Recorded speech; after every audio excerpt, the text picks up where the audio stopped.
Hey guys, gossip and reactions Marie's take. How Al Pacino went broke 16 cars, 23 cell phones, and $400,000 in landscaping for a house he didn't use.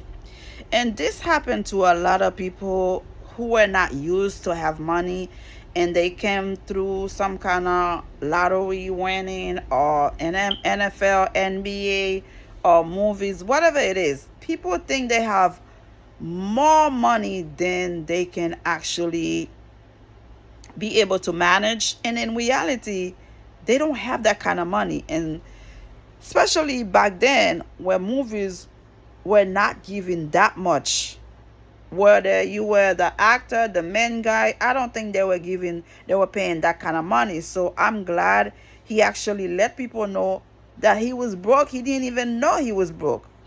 In the mid 80s, Al Pacino was dating Diane Keaton when he discovered that he was broke. The Godfather had been a huge critical and commercial success, but it wasn't a big payday for Pacino, who reportedly was only paid $35,000 on the film.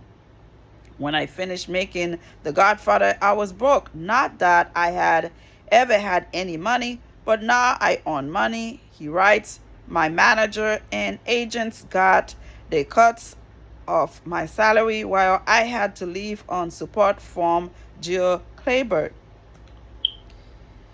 Let's see what is going on. I hope young people can learn from this story, because just because you sign a contract doesn't mean you actually have the money. If you're not playing, if you're not making movies, you don't have any money coming in.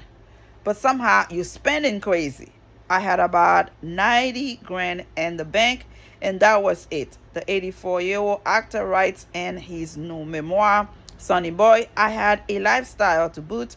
I had my home in the country, which I didn't want to give up. I was spending and not earning. That's the thing. Spending, not earning. You're spending money, but you're not bringing any new money in. I was putting out, but I wasn't bringing in. He continues, I could say I got taken advantage of. I could blame my accountants.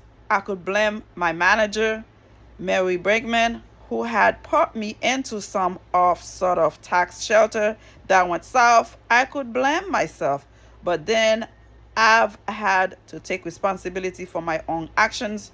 The star went on to his entertainment lawyer with Keaton to discuss his poetry finances when the actress suddenly exploded and yelled at Pacino's lawyer, do you know who he is? When the lawyer began to answer, the baby boom star jumped in again. Yeah, you are going to tell me, oh, he's an artist. No, he is an idiot, she thundered. He is an ignoramus, she continued. When it comes to this, you've got to take care of him. Pacino writes that Keaton was right. I didn't understand how money worked, he admits, any more than I understood how a career worked. It was a language I just didn't speak. Keaton encouraged Pacino to start acting in movies again, and his first project was Sea of Love. The 1989 cop thriller co-starring Ellen Barkin was critical acclaim and a huge hit. It was also Pacino's first movie since 1985 Revolution. Pacino confesses that he didn't make that much money from the film because he had no appropriate back then. They knew I had been out of commission for 4 years, so they didn't have to cut that sweet a deal. The Bronx-born actor was soon offered to reprise the role of Michael Corleone in The Godfather Part 3, and although he had struggles with reprising the character for the first sequel, he had no such hesitation for the third installment.